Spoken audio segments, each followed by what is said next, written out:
Olá pessoal, como vão vocês? Espero que todos estejam bem, fazendo o seu dever dentro de casa, para a sociedade. Logo, logo a gente vai sair dessa, se Deus quiser, né? Então vamos lá. A nossa aula de hoje é a respeito das rotinas na nossa organização pedagógica. O que seriam essas rotinas dentro da educação infantil? Eu chegar dentro da sala de aula e começar a distribuir folhinha, eu fazer a roda na minha sala, eu proporcionar o que para os meus alunos, né? Então eu coloquei aqui que as rotinas são produtos culturais criados, produzidos e reproduzidos no dia a dia. O que essas rotinas oferecem para os nossos alunos? A concepção de educação e de um cuidado maior. Sintetizam de uma certa forma o projeto político da escola, né?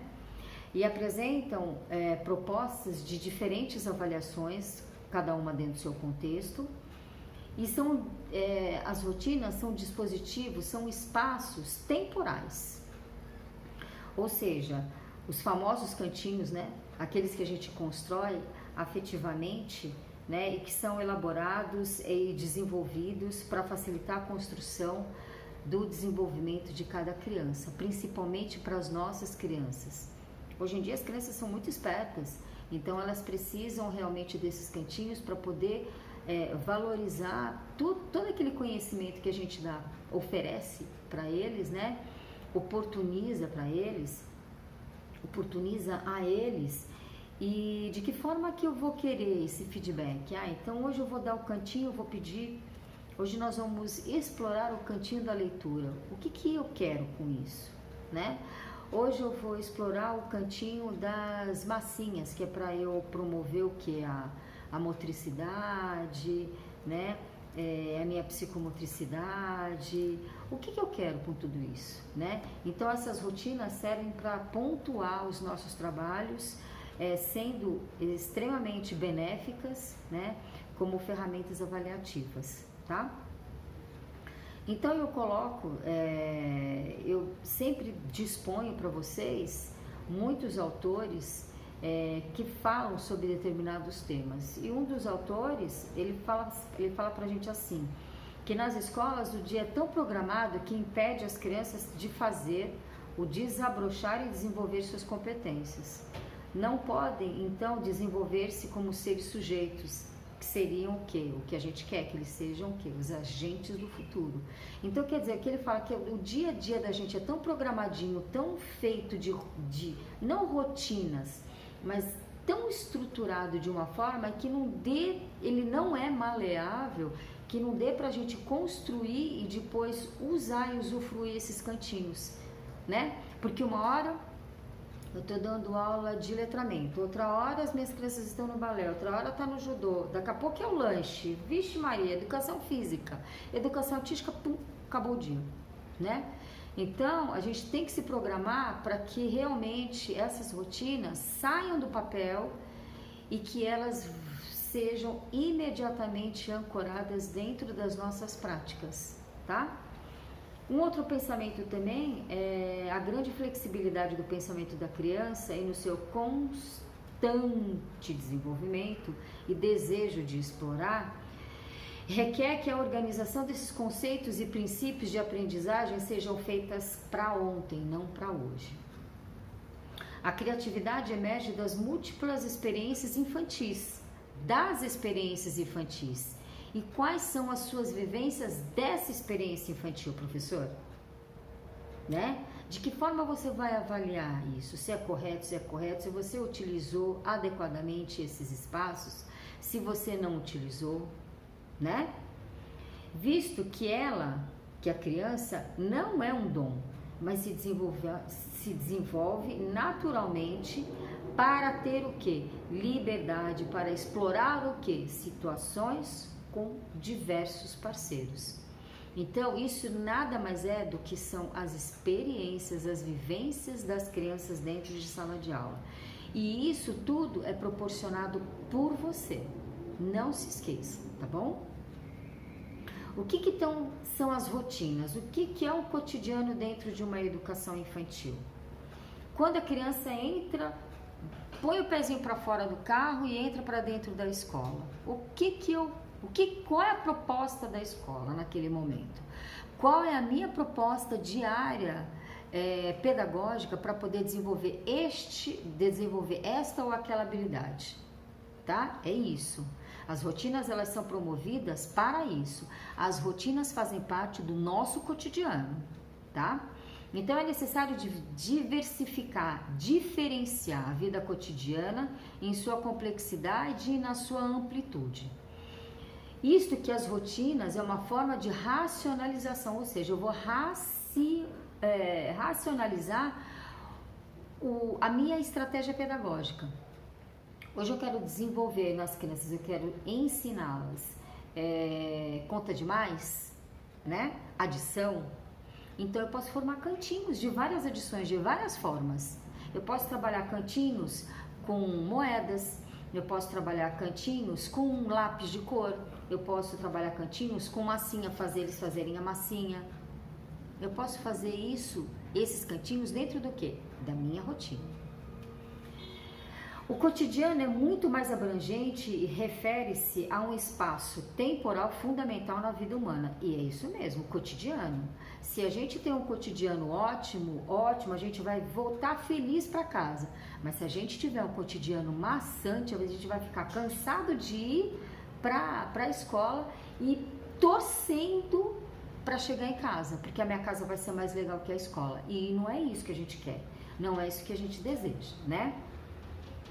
Então, é nesses cantinhos, nesse espaço-tempo, onde as crianças, com tantas atividades repetitivas, rotineiras e triviais, como também é o locus, é o lugar aonde tudo isso misturado, ele emerge alguma coisa, tá? É onde eu fomento a minha atividade pedagógica, são nesses cantinhos, são nessas rotinas. Então, elas não podem ser triviais, elas têm que ser um máximo, tá? Então, é onde essas rotinas que eu faço o máximo, que eu desenvolvo bem, que eu interajo com as crianças a todo momento, que eu falo da mesma coisa, do mesmo tema, várias vezes, né? Em que elas vão fazer o quê? Eu estou abrindo margem para inovação, tá? Porque eu quero desenvolver naquelas crianças determinadas habilidades, como diz a BNCC pra gente. Competências e habilidades, uma coisa é diferente da outra, mas uma coisa é detrimento da outra, é consequência da outra, tá? Pensando na estruturação e organização da rotina da escola de educação infantil, é o seguinte, eu coloquei aqui como momentos optativos, momentos livres, momentos conduzidos, e isso leva tudo ao quê? A uma criança ativa. Momentos optativos, a gente elabora em detrimento do que você já conhece da sua sala, né? Não do achismo. Momentos optativos, o que você quer? O que a criança realmente que você vai colocar lá, vai dispor lá para ela e ela vai buscar e ela vai gostar, tá? Você dá opção para ela, tá bom?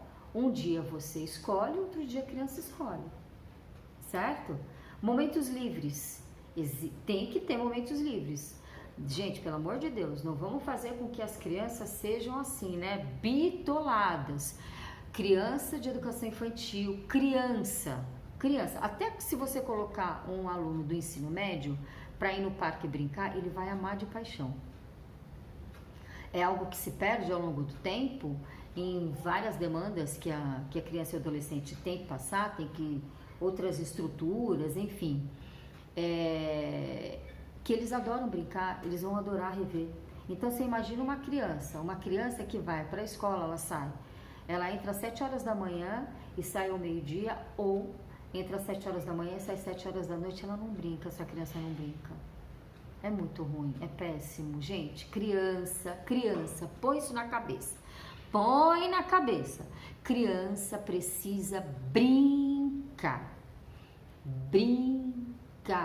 Desenvolver, assimilar, brincar, adquirir, conhecimentos, experiências, através do que? Do brincar também, por favor, tá?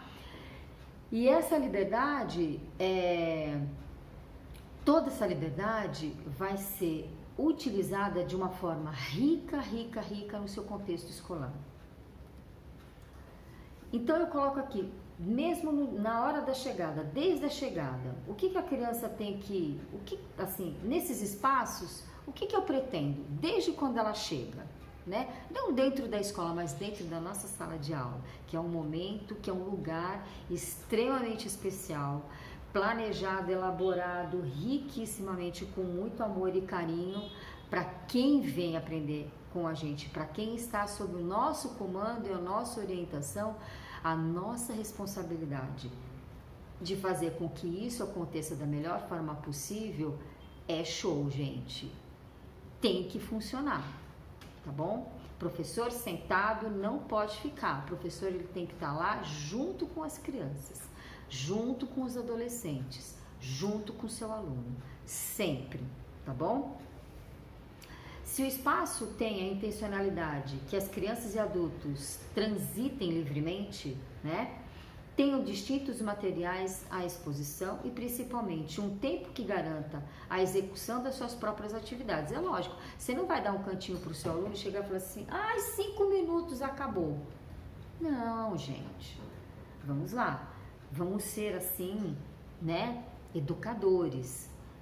Quando a gente propõe algo para o aluno, a gente já tem que pensar no que eu vou fazer, quais são os materiais, recursos que eu vou utilizar, quanto tempo eu vou atribuir para aquela demanda, para aquela brincadeira, ou para aquele estudo, para aquele tema. E quando vai ser a culminância? De que jeito que vai ser a culminância? Tá? O que é culminância? De que jeito que aquilo vai acontecer? Como eu vou ver se realmente a criança aprendeu ou não, se eu não testar aquele conhecimento? Tá bom? Então, eu coloco aqui, desde a chegada, as crianças optam por espaços, elas optam pelos materiais, optam pelos companheiros de trabalho. Olha que gostoso, gente. A melhor coisa do mundo é quando chega e fala assim, gente, com quem você quer brincar? Com quem você quer estudar? Isso você estimula o quê? A socialização da criança, a empatia, né? A amizade, a coerência de pensamentos, sabe? Isso é muito gostoso e importante na educação infantil. Você precisa, professor, ser sempre o pavio que estimule isso, tá? E da mesma forma que as crianças brincam, elas gerenciam a própria vida, porque gerenciam a própria vida, porque de vez em quando você chega e fala assim, vamos brincar de casinha.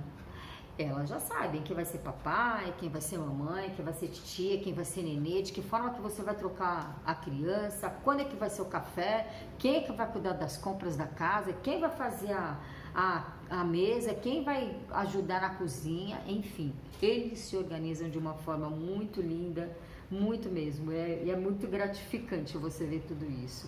Eles experimentam isso, e geralmente é na pele do pai e da mãe. Quero brincar de professora, geralmente é você que eles vão se espelhar. Então toma cuidado como você fala, o seu som, o nível do seu som, o seu rostinho sempre tem que estar de bem com a vida, você sempre tem que estar satisfeita, porque coisas boas geram coisas boas, tá bom, gente? Então cuidado. Então eles gerenciam a própria vida nisso tudo, iniciam e empreendem seus projetos e têm a oportunidade de vivenciar diferentes experiências. Porque muitas das vezes vocês vão perceber que os alunos, uma hora tá brincando com um grupinho, cansei. Aí você vira as costas, pum, ele já tá em outro grupo. Aí outro tá brincando com outro.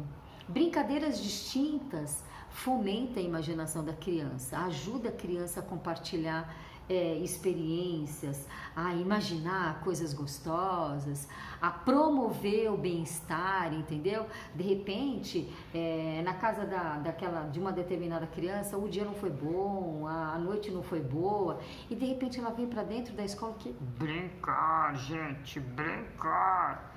Tem que brincar. né? E elas vão viver, vão dividir esses espaços, elas vão construir. E isso é eterno para elas, viu? Isso é construção de personalidade. Você está ajudando muito isso. Parabéns se isso acontecer. Sucesso para você. Então, nesse sentido, o que as rotinas pressupõem? O que elas imaginam? O que elas idealizam? Vai. Aprendizagem numa perspectiva relacional, ou seja, eu construindo com o outro, a professora só tá lá olhando, né? De repente, dá umas briguinhas, dá uns destemperos, não tem problema, professor. Vai lá, na maior calma do mundo, veja ambas as partes, ame muito, abrace muito, beije muito, dê muito carinho, sabe? É normal, criança briga. Tem criança que gosta daquele brinquedo, não divide com o outro. O que você tem que fazer, professor? Vai lá, com amor, com carinho, veja o que está acontecendo, conte a sua experiência, relate às vezes, de vez em quando a sua experiência. Olha, quando eu era pequeno e tal, acontecia isso, explique. A criança, ela vai te entender. Se você explicar com amor, se você for uma pessoa afiada com carinho, afiada nas suas convicções, de que aquela intervenção sua vai dar certo, não privilegiando ninguém, os outros estarão vendo e ouvindo essa atitude. E isso é verdade. A gente observa, não observa as pessoas conversarem? As crianças também. Mas elas observam pela ótica delas, tá? Que é melhor que tem. Eu, por mim, o mundo seria só de criança, não seria de adulto. Bom, mas enfim, né? O sentido das rotinas também, eles propõem uma imagem da criança ativa, protagonista e autônoma. É isso que eu disse. Uma criança não está querendo brincar com... Vai brincar com outra coisa, não tem problema. Ela tem que ter o desejo dela, ela tem que buscar isso, né? A gente não precisa ficar colocando a criança obrigatoriamente para brincar com aquele grupo em detrimento de uma observação que você tem que fazer. Não, quem tem que esperar é você, professor.